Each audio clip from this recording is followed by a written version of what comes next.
Hello అండి, ఈ వీడియోలో నేను మా డాడీ కుండలేశ్వరం అలానే యానం గోదావరిలోకి వరద నీరు వచ్చిందని చూడడానికి వెళ్తున్నాము. చాలా బాగుంటుంది నీరు ఎక్కువ ఉన్నప్పుడు చూడడానికి. ఇది చూసారా, మేము వచ్చే వరకు ఈ పక్కనే ఉంది. మేము దగ్గరికి వెళ్ళిన తర్వాత అప్పుడు రోడ్డు దాటుతుంది. అది వరద తగిలినప్పుడు గోదావరి చూడడానికి చాలా బాగుంటది. అది చాలా మంది ఇష్టపడతారు, అందులో నేను ఒకదాన్ని. ముందు కుండలేశ్వరం రేవు దగ్గరికి అయితే వెళ్ళాము. ఇక్కడ మెట్లు ఉంటాయి, అవి కొంచెం పైకే ఉంటాయి. అవి మునిగి శివలింగం అలాగే నంది దగ్గరికి కూడా వాటర్ అయితే వచ్చేసాయి.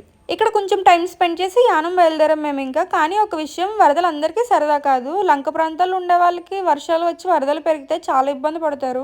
ఈ టైంలోనే పులస చీరమైన దొరుకుతాయి. కామెడీ ఏంటి అంటే, నేను గోదావరి అమ్మాయిని అయ్యి ఉండి పులసని తినడం అనేది పక్కన పెడితే వాటిని ఒకసారి కూడా చూడలేదు నేను. యానం అయితే వచ్చేసాం మేము. గోదావరి చూడడానికి వెళ్ళడానికి ముందు మా డాడీ ఏమో స్వీట్ కార్న్, నేనేమో మొక్కజొన్న పొత్తు తీసుకుని వెళ్ళాము. అక్కడ కూర్చొని తినడానికి చీకటి అయిపోయి సరిగ్గా కనిపించట్లేదు, కానీ ఇదంతా కూడా వాటరే. నాకు కొంచెం భయం వేసింది, పక్కన నడుస్తున్నప్పుడు స్లిప్ అయ్యి అందులో పడిపోతానేమో అని. నాకు అసలే ఈత రాదు.